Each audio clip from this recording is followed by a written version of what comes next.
Study YouTube channel पर। आज हम इस वीडियो में बात करेंगे कक्षा 11 के शस्त्र विज्ञान एग्रोनॉमी के बारे में। शुरू करते हैं वीडियो। आज हम इस वीडियो में बात करेंगे फसलों के विशेष उपयोग के आधार पर वर्गीकरण, classification of crops according to special utilization. शुरू करते हैं। पहली अपनी फसल है अंतर्वर्ती फसलें, कैच क्रॉप्स। इसमें हम देखते हैं इसको हम देखते हैं किन्हीं कारणों से जब प्रमुख फसल खेत में नष्ट हो जाए या बोने में देर हो जाए तो उसके स्थान पर कम समय में तैयार होने वाली फसल को अंतर्वर्ती फसल कहते हैं। यह दो मुख्य फसलों के बीच यदि कोई शीघ्र तैयार होने वाली फसल ली जाए उसे हम अंतर्वर्ती फसल कहते हैं। जैसे मक्का और गेहूं के बीच के समय में तोरिया ले लेना, ये अंतर्वर्ती फसल कहलाता है। अगली फसल देखते हैं कीट आकर्षक फसलें, ट्रैप क्रॉप्स।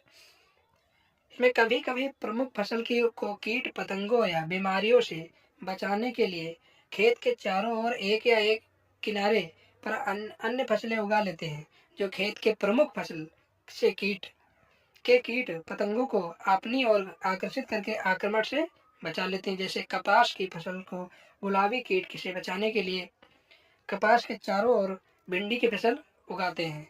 इसे हम ट्रैप क्रॉप्स भी कह सकते हैं। अपनी अगली फसल है रक्षक फसलें, गार्ड क्रॉप्स। इसको हम देखते हैं इन्हें मुख्य फसल की रक्षा करने के उद्देश्य से खेत के चारों ओर बोया जाता है, मतलब कि मुख्य फसल के चारों ओर इसे लगाया जाता है। जैसे गन्ना के चारों तरफ पटसन, अरंडी, अरहर आदि बो देते हैं।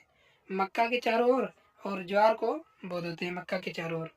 अगली फसल है अपनी सहचर या सहयोगी फसलें, कॉम्पिनियन क्रॉप्स।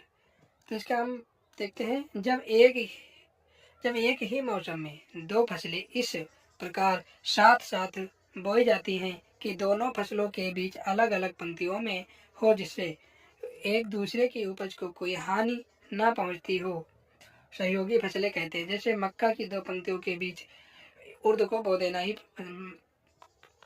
सहयोगी फसलें कहते हैं। अगली अपनी फसल देखते हैं शिकारी या गलगोंठू फसलें। इसमें प्री स्मॉथिंग क्रॉप्स। इसमें हम देखते हैं इसकी परिभाषा क्या है।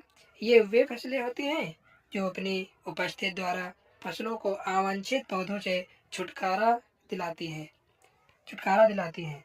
जैसे सनाई, बरसीम खरपतवारों की वृद्धि पर बुरा प्रभाव डालते हैं। अगली हम फसल देखते हैं अपनी है सहायक फसलें। इसमें हम देखते हैं अगली फसल है अपनी सहायक फसलें, जिसे हम अगमेटिंग क्रॉप्स भी कहते हैं इंग्लिश में। इसकी परिभाषा देखते हैं तो सहायक फसलें किसी फसल की उपज बढ़ाने के लिए बोई जाती हैं। जैसे ज्वार के साथ ग्वार को बो देना, बरसीम के साथ सरसों को मिलाकर बो देना, ये सहायक फसलें होती हैं। मतलब दो फसलें जो एक साथ बोई जाती हैं सहायक फसलें भी कहलाती हैं। अगली अपनी फसल है नाभीय फसलें, हब क्रॉप्स। इसको इंग्लिश में हब क्रॉप्स भी कहते हैं। इसकी परिभाषा को देखते हैं तो किसी क्षेत्र के फसल चक्र में सबसे अधिक आर्थिक लाभ देने वाली फसल को नाभीय फसल कहते हैं। जैसे शहरों के निकट सब्जी की फसलें एक नाभीय क्रॉप्स भी कहलाती है। नेक्स्ट फसल है अपनी ट्रक फसलें। इसकी परिभाषा इसको इंग्लिश में ट्रक फसलें भी कहते हैं।